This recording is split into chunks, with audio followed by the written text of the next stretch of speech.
नमस्कार दोस्तों, मैं देवेंद्र शर्मा आपका ऑनलाइन क्लास स्टडी पॉइंट में हार्दिक अभिनंदन करता हूं।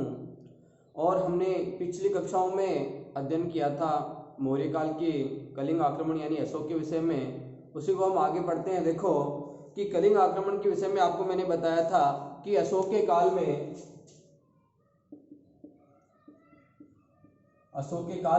261 ईसा पूर्व यानी कि अशोक अपने राज्याभिषेक के 8वें वर्ष है वो कलिंग पर आक्रमण करता है। किस पर आक्रमण करता है? कलिंग पर आक्रमण करता है। इसके विषय में हमने बात की थी। और कलिंग पर जब आक्रमण किया था उस समय जो कलिंग का शासक था उसका नाम था नंदराज। क्या नाम था? नंदराज। और नंदराज पराजित होता है और पराजित होने के बाद में जो कलिंग पर अधिकार किसका हो जाता है? अशोक का अधिकार हो जाता है। और उस समय इस युद्ध में 1 लाख लोग मारे जाते हैं, जिसके कारण अशोक का मन विचलित हो जाता है। यहां तक हमने अध्ययन किया था। अब इससे आगे देखो, कलिंग आक्रमण के बाद में अशोक का जो हृदय है वो परिवर्तित हो जाता है। और हृदय परिवर्तित होने के कारण अशोक है वो बौद्ध धर्म ग्रहण कर लेता है। कौन सा?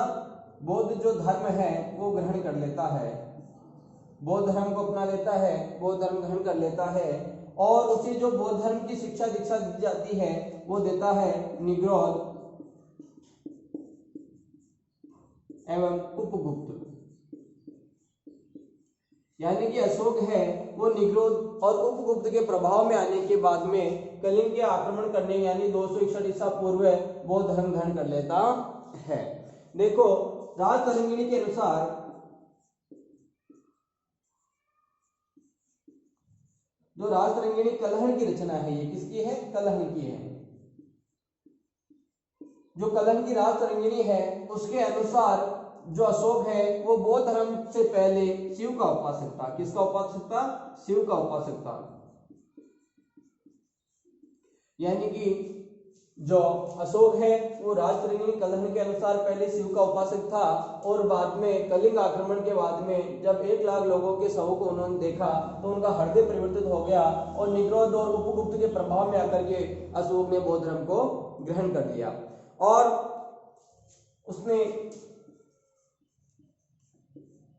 धम्म नीति अपनाई। कौन सी नीति अपनाई? धम्म नीति अपनाई, जिसके विषय में हम बात करेंगे। उससे पहले देखो कुछ तथ्य हैं वो भी हम देख लेते हैं कि अशोक है वो एक अन्य विद्वान था उस समय का, उसके प्रभाव में आते हैं जिनका नाम है मोगलीपुत्र तिस्त।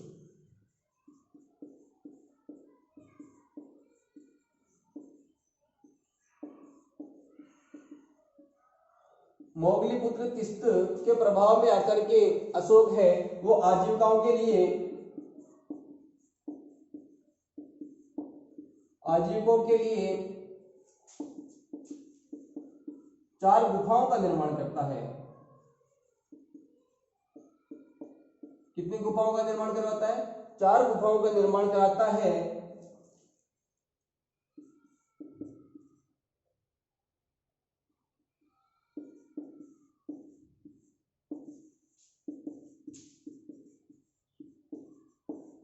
यानी कि अशोक है वो आजीविकाओं के लिए बार्बर की जो पहाड़ी है उसमें 4 गुफाओं का निर्माण कराता है। वो चारों गुफाओं के नाम है सुदामा, कर्ण, चौपार और चौथी है विश्व झोपड़ी।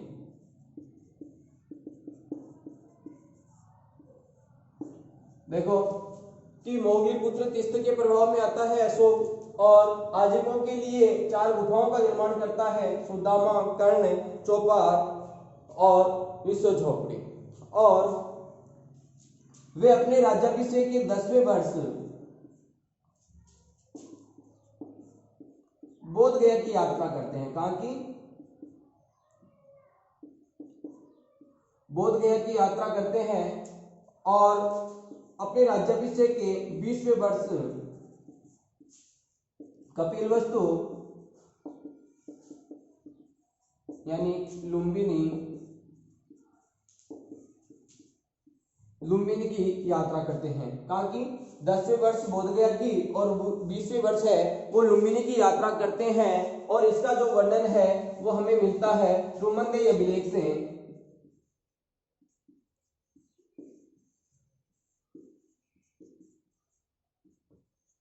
और इसमें हमें विदित होता है कि अशोक 10वें वर्ष बोधगया की यात्रा करता है और 20वें वर्ष कपिलवस्तु की यात्रा करता है। और यहाँ जो कर लिया जाता था जिसका भाग था 1/6 उसको घटा करके 1/8 कर देता है। क्या करता है कि यहाँ जो कर है उसको घटा देता है, यानी कि अपने क्षेत्र में जो प्रजा है उसके सुखों के लिए कई प्रकार के कार्य करता है। अब बात करते हैं हम अशोक के धम्म की कि अशोक का धम्म क्या था। तो देखो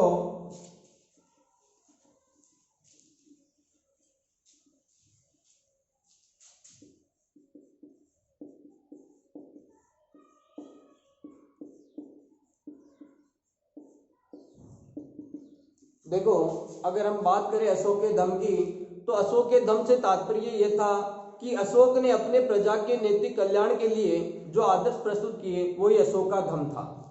क्या था कि अशोक ने अपनी प्रजा के लिए जो नैतिक आदर्श प्रस्तुत किए वही अशोक का धम्म था। यानी अशोक ने लिखा था अपने दूसरे और 7वें अभिलेख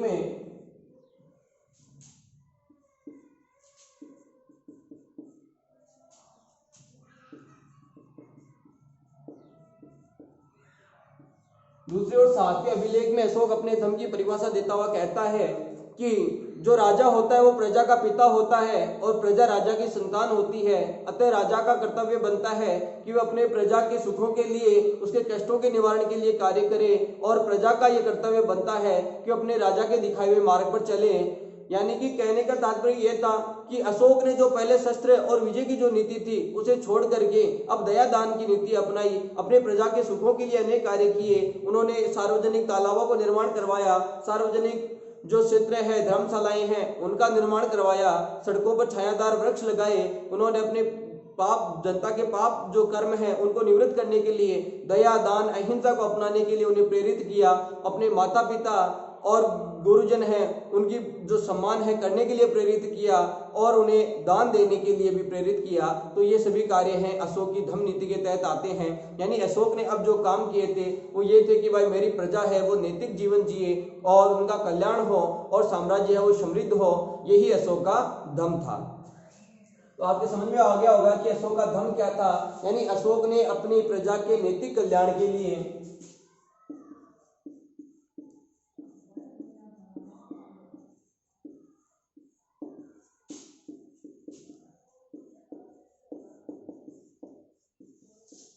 प्रजा के नैतिक कल्याण के लिए जो आदर्श प्रस्तुत किए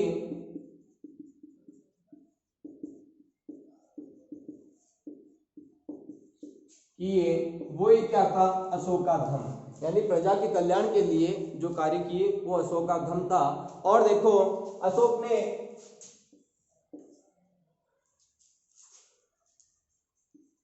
धम्म यात्रा प्रारंभ की। क्या प्रारंभ की? धम्म यात्रा प्रारंभ की। देखो धम्म यात्रा से तात्पर्य यह है कि पहले जो राजा हुआ करता था वो विहार यात्राएं करता था। विहार यानी कि जंगलों में वनों में विचरण करते थे, आखेट करते थे, शिकार खेलते थे, वो उनकी विहार यात्रा होती थी। अशोक ने अपने साम्राज्य में पशु जो वध है उसको रोक करके और धम्म यात्रा अपनाई कि भाई आज के बाद में कोई भी राज परिवार से आखेट के लिए नहीं जाएगा, बल्कि जाएगा तो धम्म यात्रा के लिए जाएगा। यानी बौद्ध धर्म से जो बौद्ध धर्म है उससे संबंधित जितने भी दर्शनीय स्थल है, तीर्थ स्थल है या उनके इष्ट स्थल है वहां पर यात्राएं की जाएगी, उनकी यात्राएं की जाएगी। यानी धम्म यात्रा से तात्पर्य ये हुआ कि अब जो पहले जो विहार यात्राएं होती थी उनके स्थान पर बौद्ध धर्म से संबंधित जो स्थल है उनकी यात्राएं की जाएगी और यही है अशोक की धम्म यात्रा। दूसरा जो शब्द मिलता है वो मिलता है अनुसंधान। देखो अनुसंधान क्या है? अनुसंधान से तात्पर्य यह है कि अशोक ने अपने जो साम्राज्य है उसमें प्रत्येक पांचवें वर्ष धर्म के प्रचार के लिए या बौद्ध स्थलों की यात्रा के लिए कुछ अधिकारी यानी रचकों को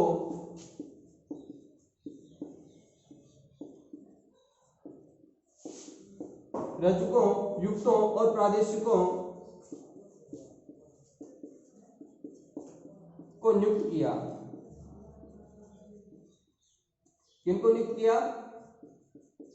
रजकों को, युक्तों को, प्रादेशिकों को नियुक्त किया और उनको ये कार्य दिया गया कि आप प्रत्येक 5वें वर्ष जो बौद्ध तीर्थ स्थल है उनकी यात्राएं करेंगे और साथ में साम्राज्य में और अन्य स्थान पर बौद्ध धर्म का प्रचार प्रसार करेंगे। धन्यवाद। ये देखो तब तक।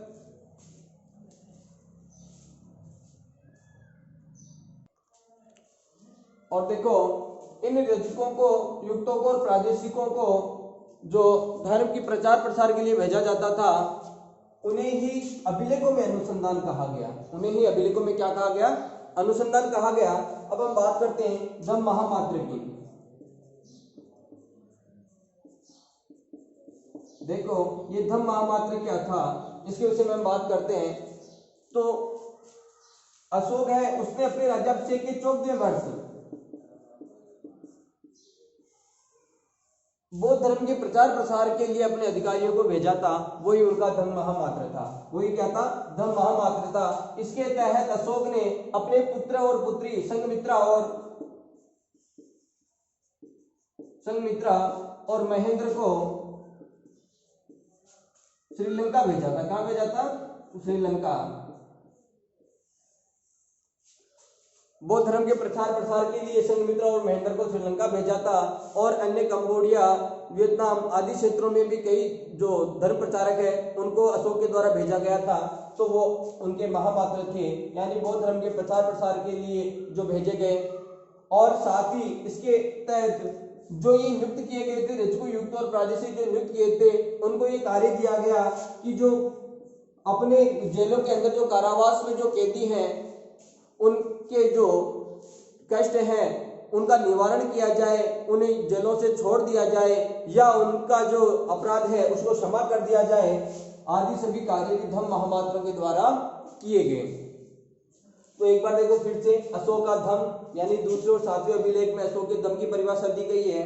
अशोक कहता है कि वह जो प्रजा है वो राजा की संतान होती है और राजा प्रजा के लिए पिता के समान होता है। अतः प्रजा का ये कर्तव्य बनता है कि वे राजा के कार्यों का अनुसरण करें, उसके दिखाए हुए मार्ग पर चलें। और राजा का ये कर्तव्य यानी एक पिता का ये कर्तव्य बनता है कि वे अपनी संतानों को सुखी रखे। इसके लिए अशोक ने जो नैतिक आदर्श प्रस्तुत किए यानी जो नियम बनाए वो ही अशोक का धम्म कहलाता है।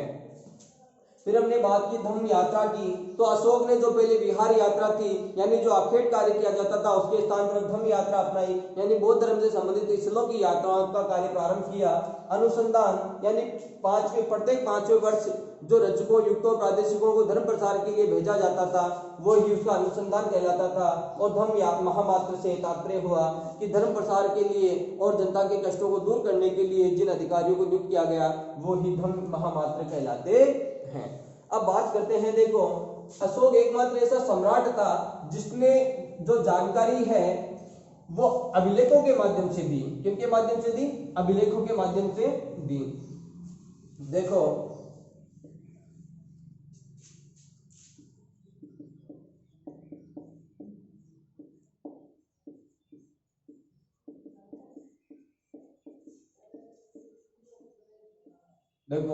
अशोक के अभिलेख, अशोक के अभिलेखों की हम जब बात करते हैं तो अशोक एकमात्र ऐसा और प्रथम शासक था मौर्य वंश का जिसने जो अपने राजनीतिक या फिर अपने साम्राज्य की जो भी जानकारी हुआ करती थी वो अभिलेखों के माध्यम से अपनी जनता को प्रस्तुत की जाती थी। यानी कि इनमें पाषाण, ताम्र अभिलेख भी मिलते हैं, यानी कई बार चट्टानों को काट करके उनके ऊपर जानकारियां उत्कीर्ण करा दी जाती थी और उन्हें एक सार्वजनिक स्थान पर लगा दी जाती थी ताकि वहां के क्षेत्र के जो भी लोग हुआ करते थे वो उनके माध्यम से जानकारी प्राप्त करते थे।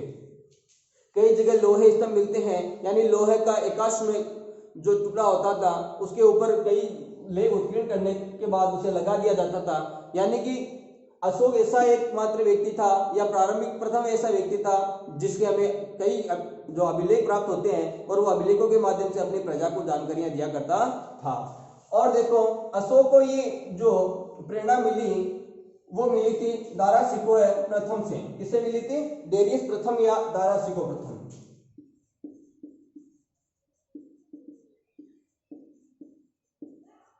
जो डेरियस प्रथम सम्राट था उससे अशोक को प्रेरणा मिली अभिलेखों की रचना की।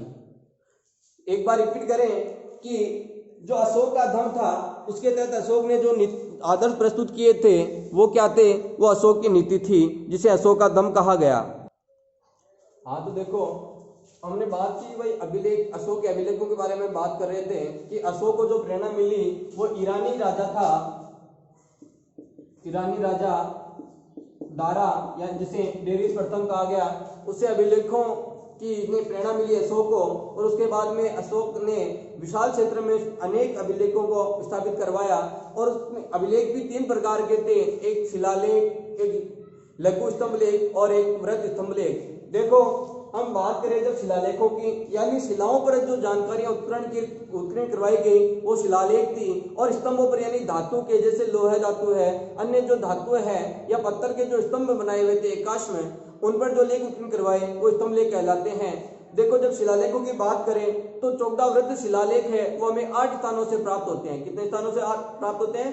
जो वृत्त शिलालेख है यानी शिलाओं पर उत्कीर्ण जो लेख है वो 14 लेख मिले हमें और 8 स्थानों से मिले। उनमें प्रमुख जो स्थान मैंने बताए हैं, देखो सहबाजगढ़ी है, मानसेरा है, कालसी है, गिरनार है, सोपरा है, एरकुंडी है, धौली है, जोगढ़ है। ये 8 के 8 ही महत्वपूर्ण है जो वृत्त शिलालेख, ये शिलालेख थे। क्या थे? शिलालेख। और देखो शिलालेखों की लिपि भी 2 मिलती है, एक तो मिलती है खेराष्टी लिपि और एक मिलती है ब्राह्मी लिपि। ये शाहबाजगढ़ी और मानसेरा ये तो जो लिपिबद्ध है वो खेराष्टी लिपि में है, और बाकी जो अन्य जो लेख मिले वो है ब्राह्मी लिपि में। तो ये तो थे शिलालेख। अब बात करें हम स्तंभ लेख की, तो स्तंभ लेख भी 2 प्रकार के मिले हैं, एक वृत्त स्तंभ लेख और एक लघु स्तंभ लेख। वृत्त स्तंभ लेख जो मिले हैं वो दिल्ली टोपरा से, दिल्ली मेरठ से, लोरिया अरराज से, रामपुरवा से और प्रयाग से मिले हैं। ध्यान रखिए ये स्थानों के नाम हैं जहां से वृत्त स्तंभ लेख मिले हैं। और सबसे महत्वपूर्ण तो देखो दिल्ली टोपरा वाला है जो आज भी हमारे सामने इस प्रकार की एक चमकदार पॉलिश के लिए प्रसिद्ध है कि आज इतने सालों बाद में भी दिल्ली के जो लोहा स्तंभ है उस पर अभी तक कोई भी जंग नहीं लगा है, यानी इस प्रकार की रासायनिक क्रिया या लिपिबद्ध ज्ञान का हमें वर्णन मिलता है। और देखो लघु जो शिलालेख, जो लघु स्तंभ लेख थे वो सांची, सारनाथ, रूमनदेही और निगला जो सागर है वहां से प्राप्त होता है। सांची और सारनाथ का जो स्तंभ मिलता है उसके तहत जो हमें वर्णन मिलता है वो जो बौद्ध संघ था उसमें जो भेद है उसको रोकने की बात करता है अशोक। और रूमनदेही से हमें मिला कि कपिलवस्तु और बोध गया में जो कर है वो 1/6 से घटा करके 1/8 कर दिया जाता है। एक 13वां अभिलेख याद रखना, 13वें अभिलेख से हमें कलिंग आक्रमण के बारे में जानकारी मिलती है। किसके बारे में? कलिंग आक्रमण की जो हमें जानकारी मिलती है वो हमें किससे मिलती है? 13वें अभिलेख से मिलती है। तो ये महत्वपूर्ण अभिलेखों की बातें हैं, आप इन अभिलेखों को लिख लें या स्क्रीनशॉट ले लें, उसके बाद में हम आगे की बात करते हैं। देखो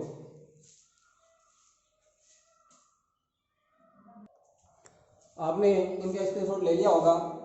अब देखो हम बात करते हैं जो मौर्य काल है उसके प्रशासन की, या मौर्यकालीन प्रशासन की हम बात करें तो मौर्य काल को प्रशासन के दृष्टि से 2 भागों में बांट दिया था, एक केंद्रीय प्रशासन और एक प्रांतीय प्रशासन।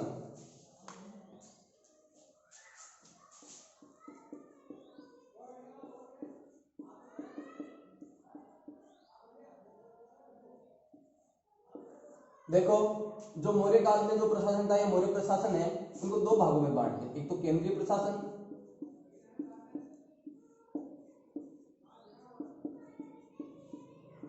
और दूसरा प्रांतीय।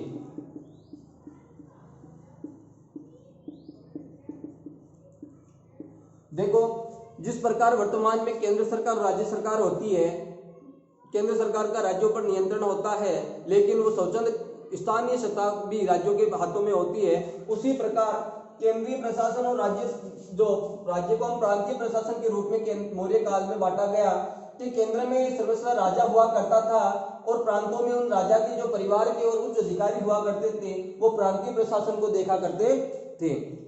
देखो केंद्रीय प्रशासन में 18 विभागों का वर्णन मिलता है।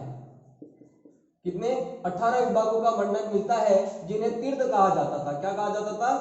तीर्थ कहा जाता था।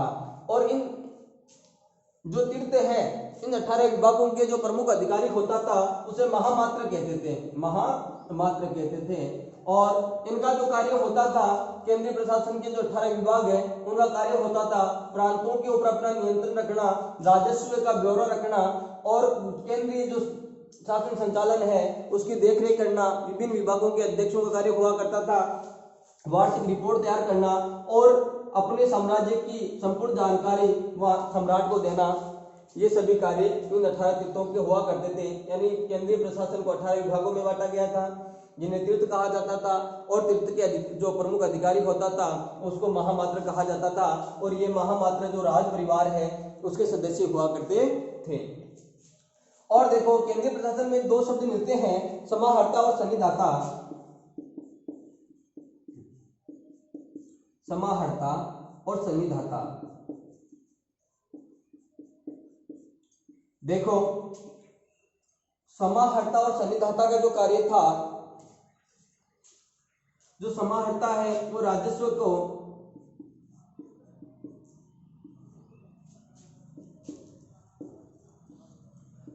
को एकत्र करता था।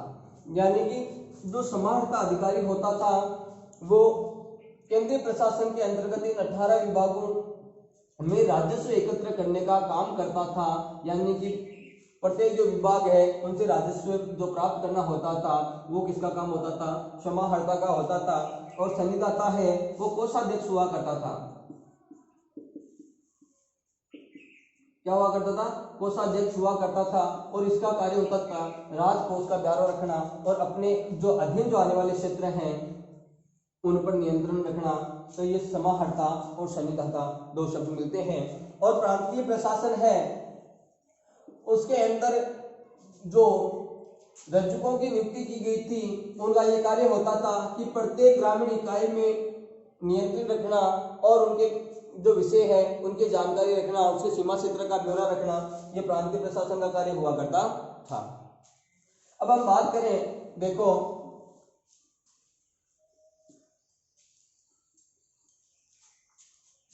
मौर्य काल में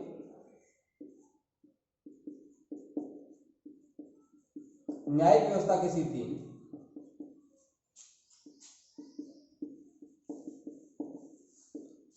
क्या बात करें मौर्य काल में न्याय व्यवस्था कैसी थी? तो देखो, मौर्य काल में वर्तमान की तरह न्यायालय हुआ करते थे और उन न्यायालयों में दो प्रकार के न्यायालय मिलते हैं। एक मिलते हैं धर्मनिज, एक मिलते हैं कंटक शोधन। एक मिलता है धर्मनिज न्यायालय और दूसरा मिलता है कंटक शोधन।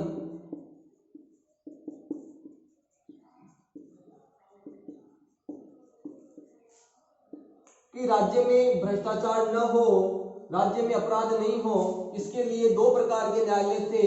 एक था धर्मनिज न्यायालय, दूसरा था कंटक शोधक न्यायालय। धर्मनिज जो न्यायालय हुआ करते थे वो दीवानी न्यायालय हुआ करते थे, दीवानी न्यायालय। और जो कंटक शोधन हुआ करते थे वो फौजदारी हुआ करते थे। और धर्मनिज का जो न्यायाधीश होता था उसे व्यवहारिक कहते थे। क्या कहते थे? व्यवहारिक कहते थे। और इसका जो काम हुआ करता था, ये धर्मनिज जो न्यायालय होते उनके जो काम हुआ करता था वो होता था चोरी, डकैती और मानहानि या हानि संबंधी जो भी विवाद होता था। यानी सामान्य जो लोगों के जो भी विवाद हुआ करते थे, चोरी, डकैती, मानहानि, भ्रष्टाचार, अपहरण, ऐसे जो केस हैं उनकी जो सुनवाई होती थी, विवादों की सुनवाई वो धर्मनिज न्यायालयों में हुआ करती थी। और धर्मनिज का जो न्यायाधीश होता था वो व्यवहारिक कहलाता था और इन्हें दीवानी न्यायालय कहा जाता था। दूसरा देखो, कंटक शोधन जो न्यायालय है उनको फौजदारी न्यायालय कहते थे। और इनका जो न्यायाधीश होता था वो प्रदेश का कहलाता था। क्या कहलाता था?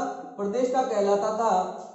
और इसका जो कार्य हुआ करता था वो सेना संबंधी विवादों को, यानी कि जब आक्रमण किया जाता था तो उसमें जो सैनिकों के द्वारा जो माल लूटा जाता था उनका ब्यौरा रखना, और उन संबंधी सेना संबंधी कोई अपराध हैं उनके विषय में या कोई विवाद है उसके विषय में सुनवाई करना, ये कंटक शोधन न्यायालय का कार्य होता था।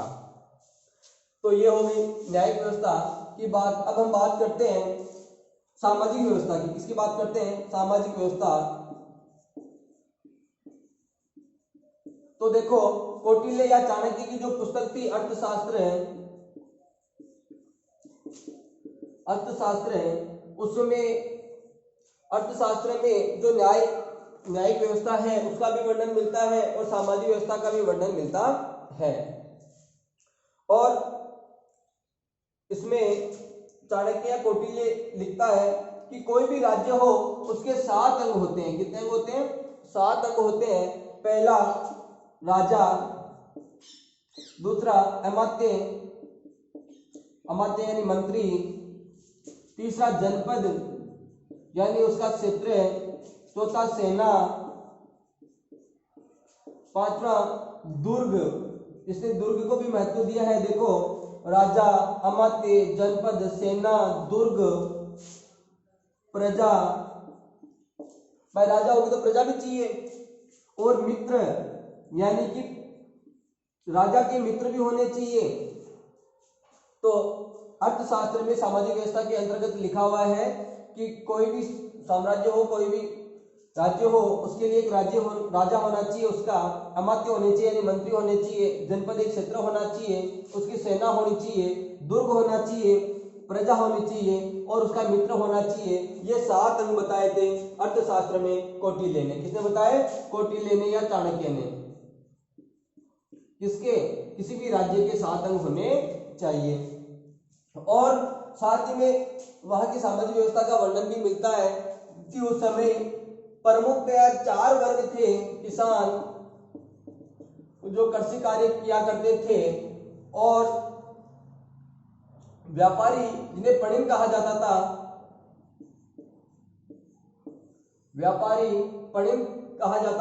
और देखो किसान यानी कि यहाँ किसानों के ऊपर जो किसान को कृषि को जो कहा जाता था वो सीता कहा जाता था, और इनका सीताध्यक्ष भी हुआ करता था, यानी प्रत्येक के ऊपर एक अध्यक्ष हुआ करते थे, पणिन है। और जो निम्न कार्य करते थे वो भी इस समय थे, यानी कि सेना का कार्य क्षत्रिय भी थे, जो सैनिक कार्य थे वो सैनिक या क्षत्रिय हुआ करते थे। तो किसान है, पणिन है, क्षत्रिय है, सैनिक है आदि व्यवसायिक वर्ग की जो जातियां हैं उनका भी वर्णन मिलता है। तो ये अशोक का हमने मौर्य प्रशासन, न्याय व्यवस्था, सामाजिक व्यवस्था आदि के बारे में अध्ययन किया। इसके साथ ही हमारा जो मौर्य वंश है उसके विषय में देखो, जिस मौर्य वंश की स्थापना चंद्रगुप्त मौर्य ने की थी उसका जो अंतिम शासक था वो था वृद्धरथ। कौन था? वृद्धरथ था, ये अंतिम मौर्य शासक था।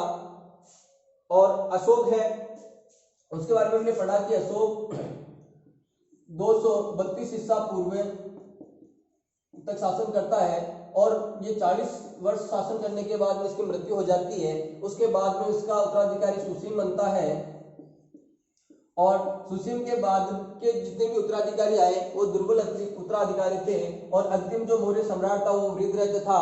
वृद्धरथ एक विलासी जीवन जीने वाला व्यक्ति था, जिसका वध करके उसके एक ब्राह्मण मंत्री, जो ब्राह्मण था उसने सोंग वंश की स्थापना कर दी और मौर्य वंश समाप्त हो गया। तो यहाँ तक हमने पढ़ा मौर्य वंश के बारे में। अब हम कल पढ़ेंगे गुप्त वंश के बारे में। तो मित्रों, आपको जो पढ़ाया अच्छा लगा होगा, आपने मन से पढ़ा होगा। जो चीजें समझ में नहीं आई वो वीडियो को वापस दोहरा कर देख लिया करो, और आपको अगर कुछ इसमें प्रोग्रेस चाहिए तो आप कमेंट करें, ताकि मुझे पता चले कि भाई आपको किस प्रकार से पढ़ाना है। और साथ में मैं चाहूंगा कि अच्छा लगा हो तो लाइक करें, शेयर करें, और उन बच्चों तक पहुंचाएं जिनको अभी इसकी सख्त आवश्यकता है। यानी अभी तो देखो कक्षा 10 के सामाजिक विषय के एग्जाम भी नहीं हुए हैं, और 8-9 मई से एग्जाम की तारीख भी प्रस्तावित है। संभव होगा तो एग्जाम होंगे। तो आपको ये महत्वपूर्ण है, आपके लिए ये रामबाण की तरह कारगर हो सकता है कि वर्तमान समय में इस परिस्थितियों में कई बच्चों का पढ़ने का जो मन ही नहीं करता, वो कम से कम वीडियो देख करके उसे समझ सकते हैं, सीख सकते हैं, जो शायद आपके एग्जाम में बहुत महत्वपूर्ण होगा। तो मैं यही चाहूंगा कि आप इसे अधिक से अधिक बच्चों तक पहुंचाएं ताकि वो इसका लाभ उठा सकें। धन्यवाद।